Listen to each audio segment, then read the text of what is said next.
Hello, আসসালামু আলাইকুম guys. কি অবস্থা সবার? ভালো আছেন তো? আশা করি ভালো আছে। গাইস, আজকে আমাদের বাসায় নতুন মেহমান আসবে, এই জন্য আমার আম্মু নতুন করে আজকে রান্না শুরু করেছে। এই রান্নাটা কিন্তু আমার মা এবং বোন দুইজনে করেছে। শুরুতে আমার আম্মু গরুর মাংস কষাবে, তাই গরুর মাংস কষানোর জন্য যা যা লাগবে সব উপকরণ হাতে মাখিয়ে নিয়েছে, যাতে গরুর মাংস খেতে অনেক সুস্বাদু ও মজাদার লাগে। Yam yam. মাংস কষানোর পরপরই আমার মা ডিমের কোরমা বানানোর জন্য প্রথমে ডিম ভেজে নিচ্ছে। যেহেতু মেহমান গুলো অনেক, তাই আমার আম্মু 10 থেকে 12টা ডিম নিয়েছে। তারপর ডিমগুলোকে একটু নাড়াচাড়া দিচ্ছে।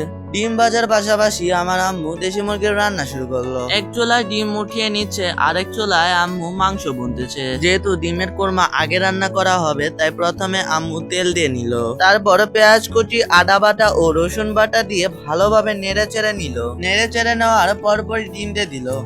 কিছুক্ষণ পর আম্মু দুধ দিয়ে ভালোভাবে নেড়ে চেড়ে নিল। তার কিছুক্ষণ পর ফাঁকি দুধ দিয়ে দিল কোরমার টেস্ট বাড়ানোর জন্য। এরপর ঘি দিয়ে আম্মু কিছুক্ষণ ভালোভাবে নেড়ে চেড়ে নিল।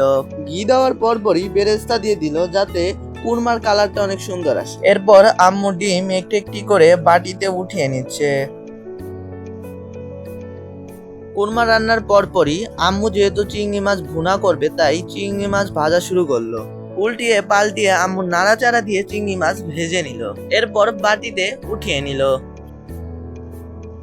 চিংড়ি মাছ ভাজার পাশাপাশি দেশি মুরগির ভুনা করে নিচ্ছে, কারণ সময় অনেক কম এবং মেহমানও চলে এসেছে।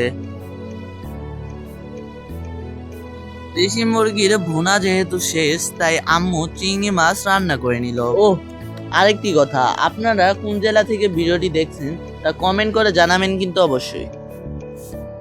চিংড়ি বোনা প্রায় শেষের দিকে, তার মধ্যে চলে এলো মেহমান। খাওয়া দাওয়া শেষে যেহেতু মেহমান নতুন, তাই আমাদের বাসার পাশে একটা পার্ক ছিল, সেখানে সবাই মিলে ঘুরতে গেলাম।